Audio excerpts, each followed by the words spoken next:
Hello everyone, I am Dr. Shivani Chandan, Consultant Obstetrician and Gynecologist at Aster RV Hospital, Bangalore. Today I am going to discuss a topic with which many patients get panicked about and come to us, and this is about bleeding in early pregnancy, particularly the first trimester, that's the first 12 weeks of pregnancy. See, what you have to understand is this symptom is quite common. Around 20% of patients do present to us with bleeding in early pregnancy. This, if you have bleeding, it does not necessarily mean that something is wrong, but it is definitely a warning sign of a threatened abortion. It is a sign for us to look into what is happening within you or with the pregnancy.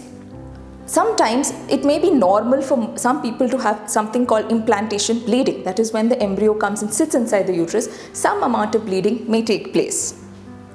Coming to what you must do when you present or when you have this symptom is, first of all, don't be laid back. Consult us immediately. Walk into the emergency at any point of time if you have bleeding. So what is important is that if you have not had a scan prior, then it is very, very important for us to examine you and proceed with doing an ultrasound. This is because some of the causes for early pregnancy bleeding include ectopic pregnancy. Now, ectopic pregnancy is a condition wherein the pregnancy can be implanted in your tube or elsewhere in the pelvis or anywhere else, and they also present with bleeding. So if you have an ectopic pregnancy, the management completely changes.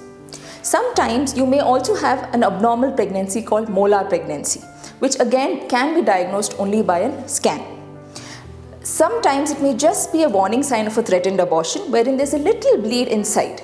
In such cases, which is most of the time, we will give you certain supportive tablets and medications to arrest the bleeding, and we may advise you to be on rest for a certain period of time. There are certain other conditions such as you may bleed profusely. So in such cases, we have to rule out if you're having an incomplete abortion or a complete abortion, so that you don't end up with bleeding and other complications. In such cases, we do examine you and look at whether the cervix is open, whether it is closed, what is the diagnosis, and treat you accordingly. So to conclude, bleeding is quite common, but it is not something to be panicked about. It is just a warning sign.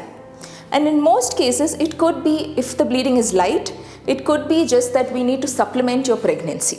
If the bleeding is heavy, like I mentioned earlier, we have to rule out if you're having a complete abortion or if there are other conditions such as ectopic pregnancy or a molar pregnancy.